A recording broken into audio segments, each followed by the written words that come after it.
Gold trusted gold buyers తాకట్టులో ఉన్న బంగారాన్ని విడిపించి ఈ రోజు ఉన్న మార్కెట్ ధరకే కొనబడును. మరిన్ని వివరాలకు సంప్రదించండి 7771077720.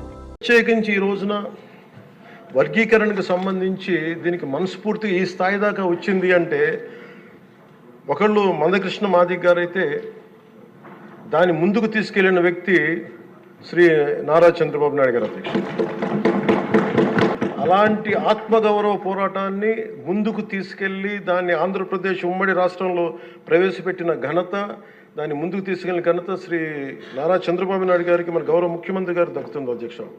ఈ రోజున దేశ స్థాయిలో దీన్ని ముందుకు తీసుకెళ్లగలుగుతున్నాం అంటే ప్రధానమంత్రి గారి దృష్టిలో పడింది అంటే దానికి నాంది ఆంధ్రప్రదేశ్ నుంచే పడింది అధ్యక్ష. ఇలాగ అనేక విభిన్నంగా ఒక్కొక్క చోట ఉన్న ఈ డామినెన్స్ కావచ్చు, లేదంటే ఎక్కువ శాతం తీసుకోవడం కావచ్చు, ఇట్స్ అ బ్యాలెన్సింగ్ యాక్ట్ అధ్యక్ష.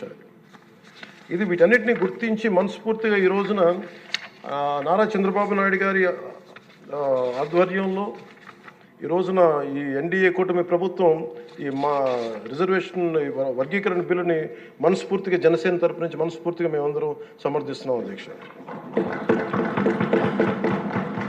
ప్రత్యేకించి నేను మొన్న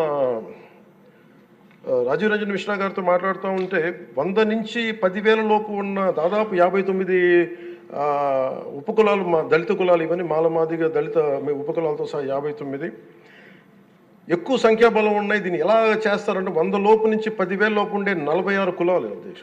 కొన్ని కులాలు దాదాపు 30-40 మంది కూడా ఉన్నారని వారు తెలియజేశారు అధ్యక్ష.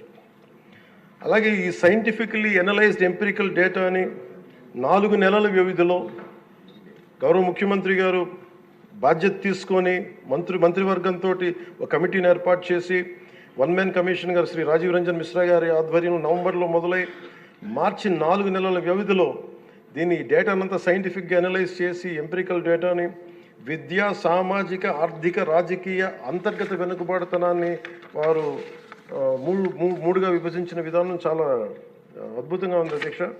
ఇది అందరికీ మేలు చేస్తూనే కోరుకుంటున్నాను.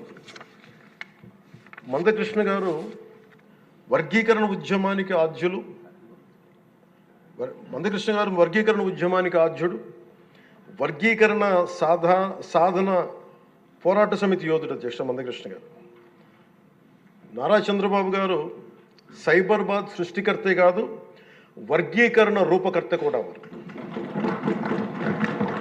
శ్రీ మోదీ గారు నయా భారత్ నిర్మాతే కాదు, వర్గీకరణ ఫలప్రదాత కూడా.